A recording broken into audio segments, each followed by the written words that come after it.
ওর কি বলবো তোমাকে, জানো তোমাকে দেখার পর থেকে আমার একটাই কথা খালি মনে হচ্ছে যে তোমার দিদিটা একটা মানে জাস্ট পান্তাভাত টাইপের। হ্যাঁ, এই তোমার দিদির সঙ্গে বিয়ে না হয়ে আমার যদি তোমার সঙ্গে বিয়ে হতো তাহলে ব্যাপারটা কিন্তু বেশ জমে যেত, তাই না? এই তেজটাই আমার দারুণ লাগে। আবার আমি খুব রেগেও যাই তোমার এই তেজটায়, আবার এনজয়ও করি। অদ্ভুত ব্যাপার। হ্যাঁ, এখন দেখছি একটা তেজিয়াল মেয়ে থাকলে কিন্তু বেশ ভালো লাগে মোর।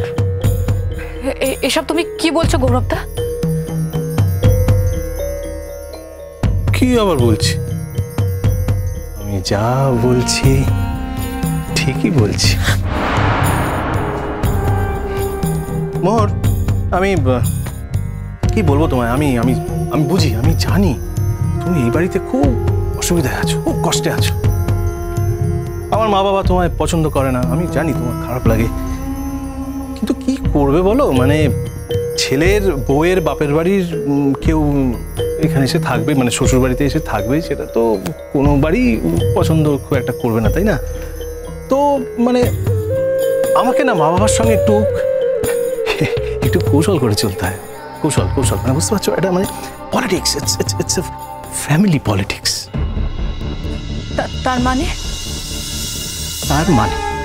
তার মানে হচ্ছে এই দেখো, এই যে তোমাকে আমি মা বাবার সামনে খুব একটা তোল্লাই দিই না, আমি যে তোমার উপর চিৎকার চেঁচামেচি করি, বিরক্তি প্রকাশ করি, এটা আমার মা বাবা কিন্তু পছন্দ করে। ওরা খুশি যে যাক, বিয়ের পরে ছেলে আমাদের অন্তত বিগড়ায়নি, বউয়ের বাপের বাড়ির লোকজনদের একটা পাত্তা দেয় না। ওরা এটা বুঝতে পেরে গেছে। এইভাবে গৃহশান্তি বজায় রাখা, এই আর কি। মানে আমি অত পলিটিক্স বুঝি না গৌরবদা। আরে বাবা, তোমাকে কে বলেছে পলিটিক্স বুঝতে? তোমার এসব কিচ্ছু বুঝতে হবে না, কিচ্ছু বুঝতে হবে না।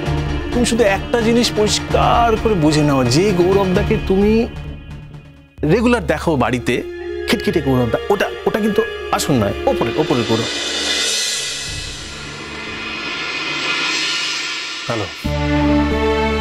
হ্যালো শঙ্খ, শুভ জন্মদিন। ফোনটা কেটে দিও না বাবা।